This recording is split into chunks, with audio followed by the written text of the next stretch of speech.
Sharp Blakely, Comcast Sports Night. Coach, just general thoughts on that first quarter blitz that they put on, and just it seemed like from that point on, you guys were just fighting an uphill battle from that point.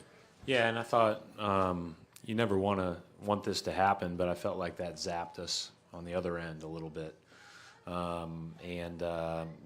we missed some makeable opportunities. They did a great job of attacking the paint, and it was clear that those guys had really emphasized that. And we need to do a better job on both ends of the court so that we don't dig ourselves that hole. I was really encouraged by the last 18 minutes of the game and some of the things that we did. And I know that we have to play a lot better at the start. You can't dig yourself a hole like that against them. Michael Pina, Vice Sports. Coach. Yeah. You started the game, or the first half, 2 for 16 from beyond the arc. Was that more of, you just talked about this a little bit, was that more of just you guys missing open shots, or was that something they were doing on the defensive end? We'll go back and grade them all like we always do, but there are some that I can remember vividly that were just one of those things. You miss some shots, but against these guys, you got to be really good, and we can't settle for the tough ones. Because it seems like every time you settle for a tough shot or you turn the ball over, they turn it into points on the other end. And so we need to do a better job of making sure we're always taking the right ones. But, part of the way that we're going to play our best is if we're spaced and the ball is moving, they converge, we're going to have to kick it out and make some of those. Mark Murphy, Boston Herald. Brad, something like 6 or 7 of LeBron's first baskets were right at the rim.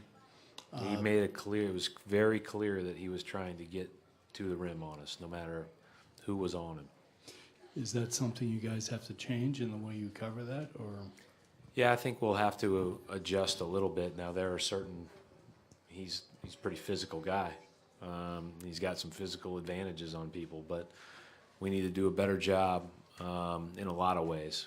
But I don't always think it's the guy that's guarding him necessarily. It's what guys are doing around him, being active, being long, being deceptive and help, all those other things. This is easier said than done because those guys are all guarding shooters. And so who do you help off of? Who do you come off of? Once we started helping and over-helping a little bit, Love goes nuts in the third quarter.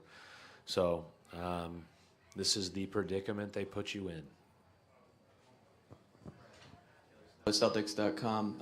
Jalen had another big night for you guys, especially on the boards. Just what do you think of his impact and just the poise that he's showing on this stage? Yeah, there's a couple of things about him. I thought he played well, but I think it also was very evident that, athletically,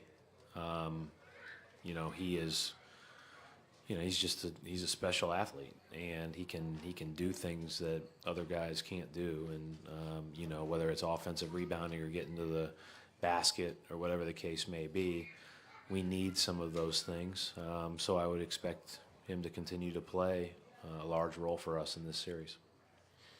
Brad, Chris Gasper, Boston Globe. Obviously, you're going against the Cavaliers and LeBron, but the basketball purist in you, can you appreciate the fact that he seems to just make the right play every time, and what kind of advantage is it to have a guy that is basically like a coach on the floor? Yeah, I think it's a really good question. And I've always been so impressed with his mental understanding of the game and the way that he communicates and his insights and the way that he reads defense and offense and everything else. He's always picking the matchup that he wants. And, I just said in the coaches meeting right before we left, it's hard to believe, but he's better than when I got into the league, a lot better. And just as you get older, you gain more experiences, you see more things. I didn't think he could get any better after that, but he is. He's a good player, great player. Coach Mark D'Amico, Celtics.com. During the first half, you guys went double bigs on a couple of different occasions, and then during the second half, it looked like you went a little bit smaller. What is it about the Cavs that makes it so difficult to figure out exactly what you guys want to do from a lineup perspective? Well, I think we've been double bigs a lot when we've played some of our best basketball this year, but and then there have been moments where we weren't able to do it, and we had to go small. But usually we have at least one, sometimes two bigs when we are double bigs that can both shoot threes. Today I felt like it was more advantageous to go small later. I don't know how much you can glean from that third and fourth quarter, but we'll look at all those options and try to figure out what our best avenue is. Bob Schwan, the Citizen. Coach, their defense against Isaiah, what were you seeing there?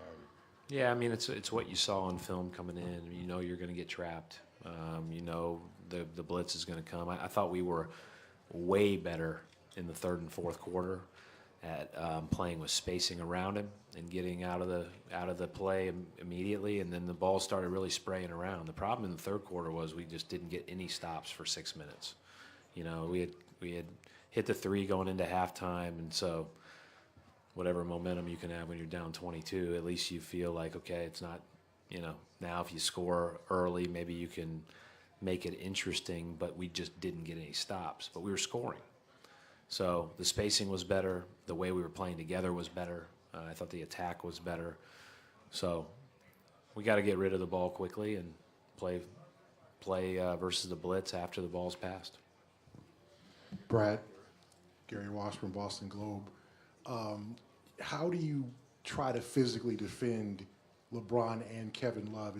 When they post up, you guys seem to have no one physically that can withstand it. Marcus tried, Jay tried. How do you compensate for the fact that those two guys are both big and they're skilled in the post? Well, obviously, anytime that you've got a matchup like that, your next choice is to double, right? Doubling is really scary against these guys, but it may be necessary. And the reason it's scary is because Korver's not going to have the shooting night that he had tonight very often. They can put Channing Frye in the game, who's a knockdown shooter. They have Irving standing out there. You can just go down the list. So that's an issue for everybody that plays against them. And the conundrum is, do you double and risk giving up those easy step-in threes and the rebounds, or do you try to stay at home and do the best you can to make them make a tough shot? It's all easier said than done, but we got to figure out our best avenue quickly. Thanks.